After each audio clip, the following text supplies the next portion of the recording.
আমি সকলোৱে দেখা পাইছোঁ যে বাংলাদেশত হিন্দুসকলৰ ওপৰত অত্যাচাৰ, জীৱন্তে অগ্নিত নিক্ষেপ আৰু বাৰে বাৰে বাংলাদেশে উত্তৰ পূৰ্বাঞ্চলক নিজৰ অধীনলৈ লৈ যোৱাৰ বাবে তেওঁলোকৰ নেতাসকলে বা নতুন যিসকলে বৰ্তমান শাসনত আছে তেওঁলোকে বাৰে বাৰে উল্লেখ কৰি আছে।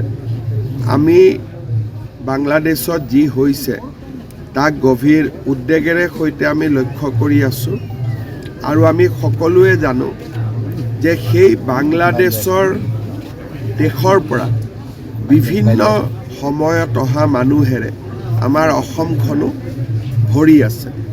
গতিকে আমি এই গোটেই বিষয়টোৰ ওপৰত চোকা দৃষ্টি আমি ৰাখিব লাগিব আৰু মই ভাবোঁ যে আমি অলপ সচেতন হৈও থাকিব লাগিব।